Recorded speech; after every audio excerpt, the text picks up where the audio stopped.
I wanted to welcome some of the folks that we had that worked on the film. We have Eric Christopher Myers, the writer and director. We also have Corey Akuchi, who worked on visual effects, and Kenny Johnson, who did cinematography, as well as was also a producer. Come on down, gentlemen.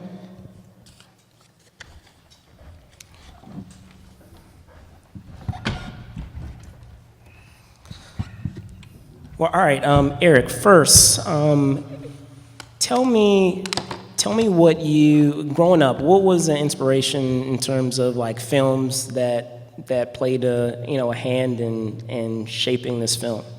I was really into horror movies like The Exorcist, Nightmare on Elm Street, American Werewolf in London. In terms of this sort of movie in particular, I was really strongly influenced by a lot of the independent films that were made in the Baltimore area, John Waters sort of stuff and whatnot, and just wanted to sort of play with the conventions of documentary. All right, awesome. Corey, Kenny, how about you guys? Inspirations? Yes. Inspirations. Well, I come from the documentary background, so I'm a documentary filmmaker. I've been inspired by a lot of filmmakers, Errol Morris, for example, Herzog, and that's kind of where Eric and my relationship started. He comes from much more of a narrative background, and he wanted my help in capturing a documentary aesthetic, and that's kind of how we partnered with this and how I, shot it and edited it with him and produced it with him. So that, documentary background. That's me. I'm the documentary guy of Baltimore. That's what I've been called. So. And my inspiration? Yeah. If from the visual effects side, it's just to make it look as seamless as possible. That was naturalistic on the VFX side. Okay, and actually jumping off of that, considering that we're dealing with an independent film, can you talk a bit about the challenges that you, Corey, had to come across in the resources that were, available? Because you're not dealing with a, $100 million film, but, considering the what you guys had to work with, no one would know that. It's just all done internally. I mean, you just take the time, just time, right? I mean, $100 million budget just means you have more people doing the same amount of work. So we just had fewer people doing the job. Multiple jobs. Right. Just spend more time on it and just layering it all together. Awesome. Now, Eric, many of the folks, you were saying yourself, being from Baltimore, there are a lot of folks involved with this project that are local. And, it's a very, as you know, it's a very finite amount of folks that we have like in this area. So can you tell me how you were able to kind of get all of those pieces together, so to speak, of folks that are local? Well, it was kind of like what Kenny was saying before, in the sense that he's the documentary guy in Baltimore, right. And so I wanted to tell a narrative story, but I wanted to try to make it look as convincing and as real as humanly possible. And it's one thing to go out with a camera and try to make it look real if that's not your background. I wanted a guy that really did that stuff, and some of that was trying to get the actors to improv and kind of throw some scenarios that people weren't prepared for, and to capture it in real time. So Kenny was a huge component of that. And beyond that, I mean, it's a very incestuous community, and in the sense that if you've worked with 3 people in the region, they've worked on or worked with people from a dozen other films. And I found Corey because I was looking for somebody to do sound, and an actress from my last film referred him, and he's like, oh yeah, I can do sound, but I can also produce, I can also do special effects. And it's just one sort of name leads to the next, and you start finding out what your talent sets are, and like Corey was saying, everybody's got to wear a bunch of hats on something like this. Gotcha. And do we have other folks that had an opportunity to see the film? Do we have any questions? Yes, sir.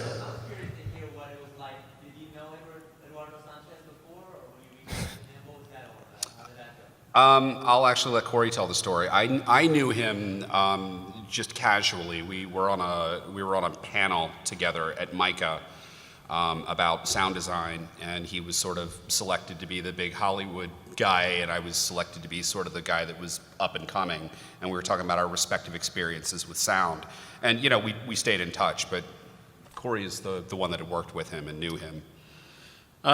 We got Ed involved in our first film in 2007, 2006, somewhere in there, Ninjas vs. Zombies. And we just, I don't know if you know Daniel Ross, who now is the voice of Donald Duck out in Hollywood.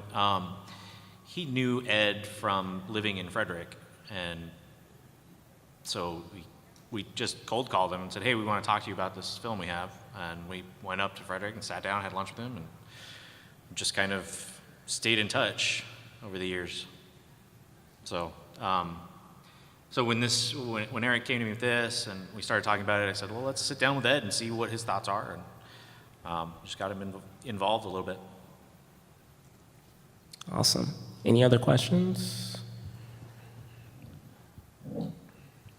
Yes. Have any of you guys read the book House of Leaves?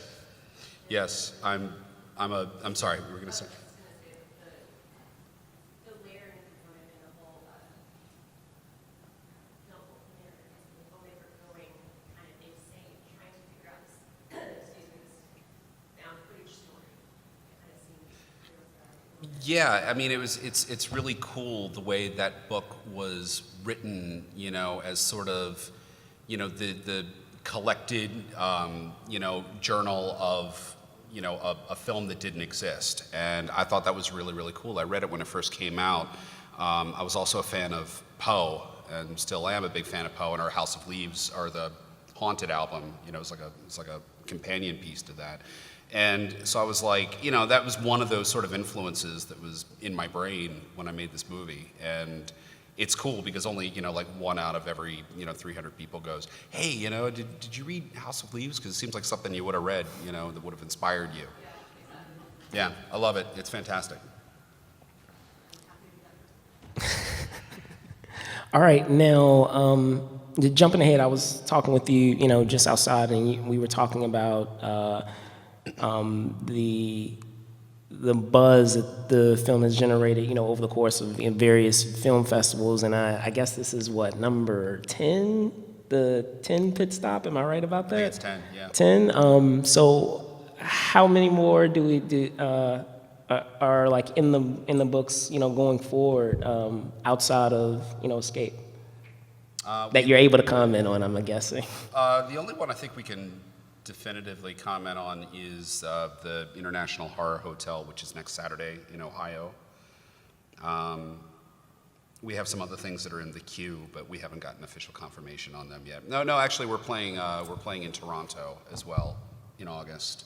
So we've got two more that are definitively on the books, but we're going to wait until the movie comes out in the fall. And when it comes out, we'll do some sort of a big screening here locally and try to pack the place. Awesome. And I know this, but are you able to announce, what you were saying with companies that are, looking at the film, or not just yet? We can't comment just yet? Or are you able to? Are we able to say who the distributor is? Carl said we should probably wait till there's We have to wait? till there's a press release. Okay, all right. We're going to wait for a press release. Okay, no worries. Only because we're on camera. So. Otherwise, I'd be happy to say.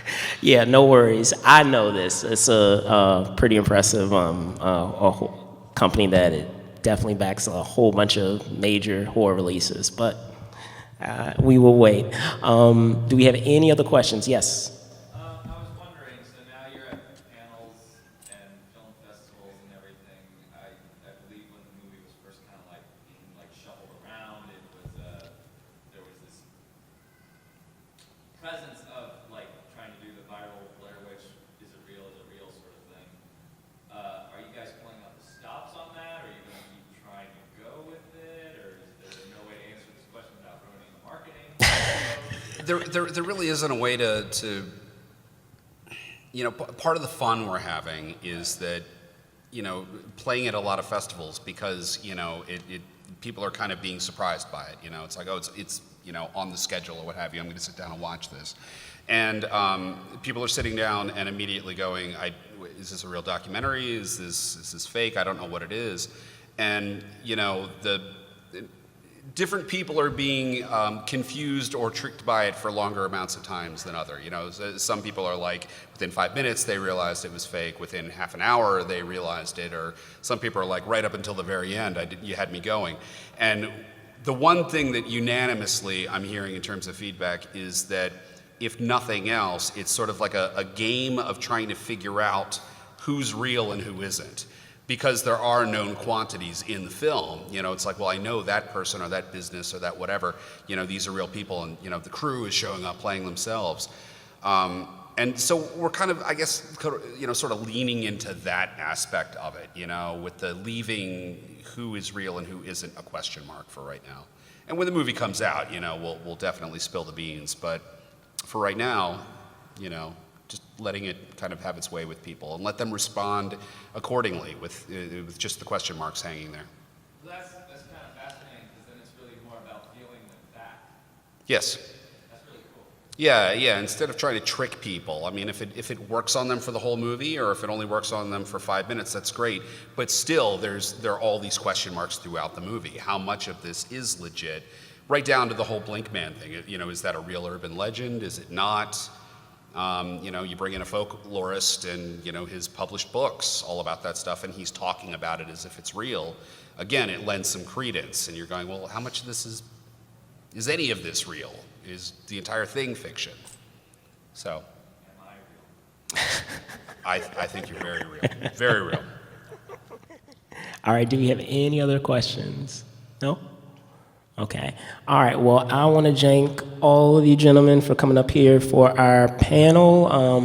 If I didn't announce it already, I'm your moderator, Brandon Choi, a host and co-creator of Movers and Shakers Unlimited series on Cox Cable.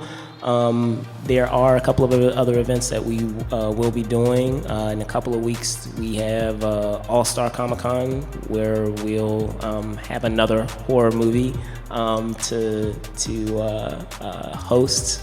So just keep a lookout on social media with Facebook at Movers and Shakers Unlimited, on Twitter at Move and Shake UNLTD, and on Instagram at Movers and Shakers Unlimited. Gentlemen, do you have where can folks find you?